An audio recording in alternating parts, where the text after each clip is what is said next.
Welcome back, everybody, to another episode of Poke Crows with Crow here, and today I am still fanboying over the latest trailer for the competitive news. I hope you watched our video on that. It definitely has me hyped for the potential of a new competitive scene, but as I said at the end of that video, we do have Pokedex entries to go over, and we have a couple of signature abilities. Let's go into that right now, starting with the Pokedex description for Zamazenta.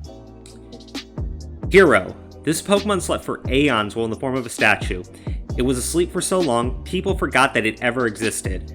Ground. Now that it's equipped with its shield, it can shrug off impressive blows, including the attacks of Dynamax Pokemon. Okay, so it looks like the Pokedex entries are different for the two forms of Zamazenta, and I guess the forms are called the Hero formed and the Crown form, which is pretty cool. One thing that I do like is it says that this Pokemon has been sleeping for aeons in the form of a statue. So I'm very interested in the story behind the legendary Pokemon here. This definitely has me a little bit more hyped. I really want to hear the description for Zacian. There was a little Pokedex description that we're able to see, kind of, but apparently it's going to have a different one for the Crown form. Now, the big one, Eternatus. Look at that, 65 feet 7 inches, 2,094 pounds, Poison Dragon, the gigantic Pokemon. It was inside a meteorite that fell 20,000 years ago. There seems to be a connection between this Pokemon and the Dynamax phenomenon. Well, there you go. Eternatus is somehow related to the Dynamax events going on in Galar. I don't know what that means, but he is probably very integral to the story of Pokemon Sword and Shield moving forward. And then we have descriptions for these Pseudo legendaries. First is Dreepy. If this weak Pokemon is by itself, a mere child could defeat it. That's a good way of starting it. But if Dreepy has friends to help it train, it can evolve and become much stronger. Now, I am kind of hopeful that they implement that in some way, because the Pseudos of this region are basically different Dreepies all coming together. Dracloak, without a Dreepy to place on its head and care for, it gets so uneasy it'll try to substitute any Pokemon it finds for the missing Dreepy. So, Dreepy evolves into the Dracloak, and then another Dreepy goes onto its head because it's very lonely. And finally, Dragapult. Apparently, the Dreepy inside Dragapult's horns eagerly look forward to being launched out at Mach speeds.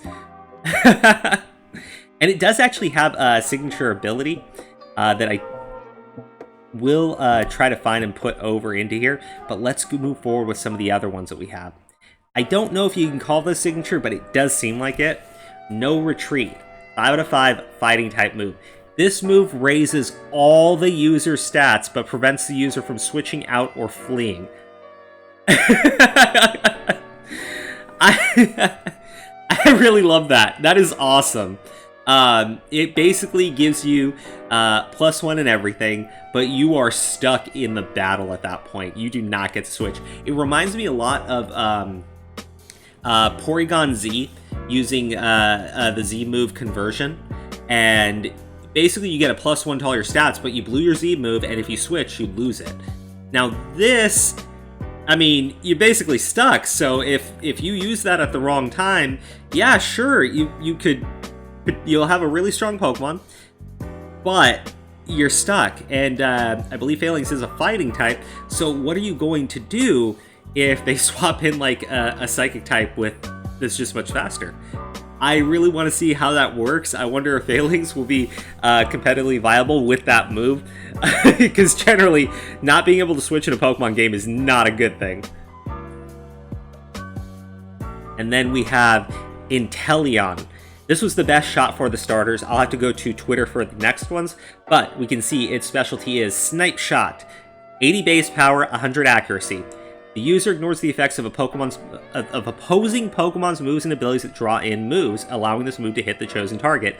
So, if you are facing a Gastrodon that has Storm Drain, rather than it absorbing your Water-type move and gaining a special attack bonus, it sounds like in a double battle, the Snipe Shot will avoid the Storm Drain ability and just go straight for whatever target you have.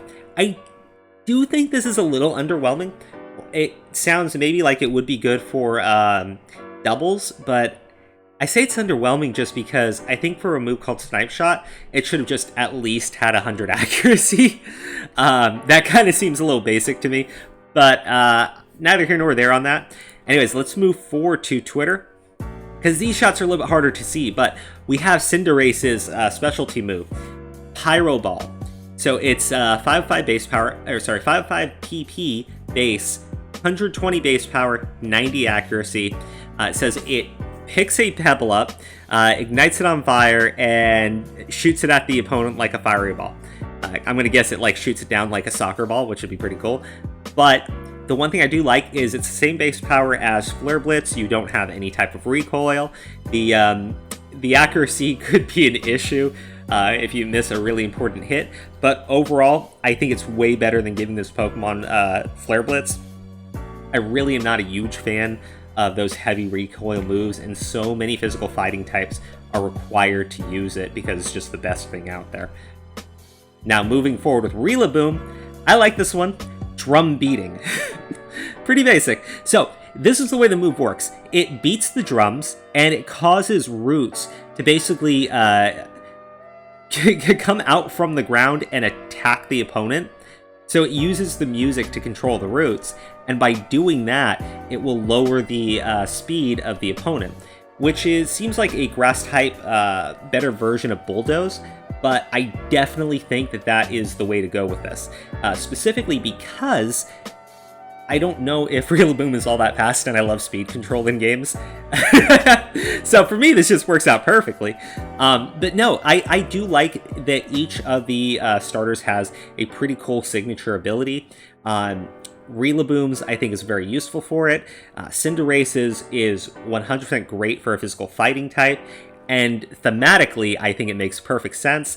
Same thing with Inteleon's. I will say this, I am a little disappointed that it doesn't have that it's just not perfect accuracy, period, like it can never miss. Because I know Fly really isn't used anymore, but can you just imagine a Pokemon uses Fly and just snipes it out of the air? I think that's a missed opportunity. Now, we do have, before I go over Dragapult's signature ability, we have a special item called Throat Spray. I would imagine it's going to be a single type use, but it raises the special attack when a Pokemon uses a sound-based move. So that, I mean, could literally Hyper Voice, Boom Burst, those types of moves. And I kind of wonder because does it raise the special attack before the move, after the move? Does it consistently power up the attack? If it's just a single-use move, I think that's really bad, because you'd basically blow a special attack buff, and what if they switch in something that resists the Boom Burst? You know, I hope this will be something where you equip it and it's a constant special attack raise, because generally you're not going to be spamming the same type of move, but I mean, if you were constantly powering up 140 base power Boom Burst with Stab off of like an Exploud or something, that would be cool. But we'll go ahead and see how it works. Anyways, let me upload the image for Dragapult's special signature ability. Alright, so these were just sent to me, and now they're up on the server. Dragapult's signature ability, Dragon Darts. The user attacks twice using Dreepy. If there are 2 targets, the move hits each target once. So, basically it will wind up being a multi-hit move, hits twice, and accumulates to basically 100 base power, gets stabbed. Pretty nice. Better than using a Dragon Claw. You don't have to use Outrage and lock yourself into it. Surprisingly, it gets Phantom Force, although that's not too important right now. But the cool thing is, in a double battle, it's going to split that damage across both targets. So, basically, it moves like Rock Slide, you know? It doesn't flinch or anything, but one of the cool things that I would say is I wonder if it will get past something like Wide Guard, because technically you're firing off one and then you're firing off the other. I wonder how that would work. You know, you basically face a lot of teams where they're running Protect, so you don't need to really choose the right target, I guess. But I do like it. It makes a ton of thematic sense. It's a pretty decent base power, and I really kind of want to use Dragon Bolt a little bit more now. Especially, look at these stats. Really strong special attacker, lower on the defensive side, basic special attack buff, so I would imagine something really similar to what we see with like Salamence or Garchomp in terms of like stat distribution. And then it gets the clear body ability, which is great because you're not going to have to worry about intimidate users. And Inteleon. This is pretty cool. Very low defensive, super high speed, very high special attack. Looks like it's hard to tell by the nature or where the stats have been allocated by EVs, but I would imagine that its special attack may be at the same level or a tad higher than its speed. Its attack is stronger than its defenses, so it's definitely it's definitely an offensive Pokemon, period, which you could probably already tell just based on that design. But those are it for the leaks that we have today, guys.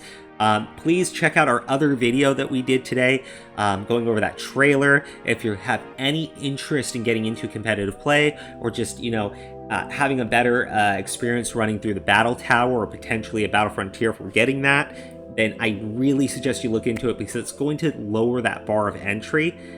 And I just cannot stop talking about it, even in this video. Again, share this on social media, subscribe to the channel, like the video. If you do share it on social media, make sure you tag myself on Twitter, tag Origami on Facebook. Description will give you the details, and you can win a Score Bunny plushie. Winner is being announced on Sunday. Thank you so much, everybody, and bye-bye.